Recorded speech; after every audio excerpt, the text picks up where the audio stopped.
राजनयिक विवाद के बीच मालदीव के राष्ट्रपति की गणतंत्र दिवस पर सदियों की दोस्ती की बधाई। भारत मालदीव विवाद। मालदीव के पूर्व राष्ट्रपति इब्राहिम सोलिह ने भी 75वें गणतंत्र दिवस के अवसर पर भारत को बधाई दी और दोनों देशों के बीच अटूट बंधन को मजबूती से आगे बढ़ने का आह्वान किया। नई दिल्ली और माले के बीच चल रहे राजनयिक विवाद के बीच मालदीव के राष्ट्रपति मोहम्मद मुइज्जू ने 75वें गणतंत्र दिवस के मौके पर भारत को शुभकामनाएं दीं। उन्होंने दोनों देशों के बीच आपसी सम्मान और रिश्तेदारी की गहरी भावना पर बनी सदियों पुरानी दोस्ती को याद किया।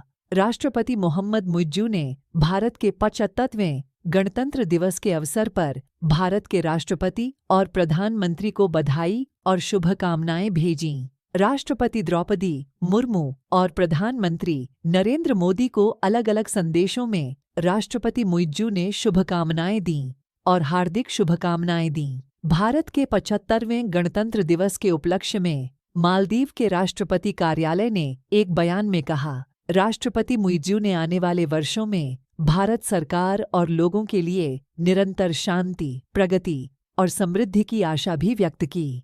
राष्ट्रपति मुइज्जू ने मालदीव की सरकार और लोगों की ओर से भारत की सरकार और लोगों को शुभकामनाएं दीं।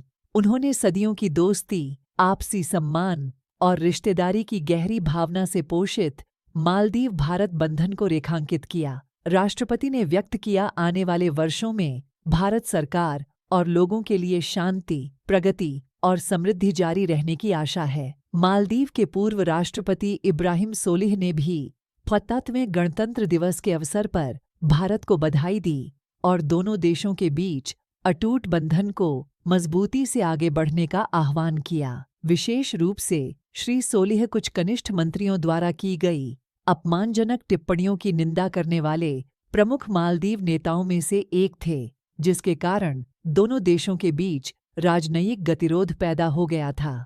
मालदीव के विदेश मंत्रालय के अनुसार भारत और मालदीव 14 जनवरी को द्वीप राष्ट्र से भारतीय सैन्य कर्मियों की तेजी से वापसी पर सहमत हुए। मालदीव में भारतीय सैनिकों को हटाना राष्ट्रपति चुनाव के दौरान मुइज्जू की पार्टी का मुख्य अभियान मुद्दा था। वर्तमान में डोर्नियर 228 समुद्री गश्ती विमान और 2 HAL ध्रुव हेलीकॉप्टरों के साथ लगभग 70 भारतीय सैनिक तैनात हैं।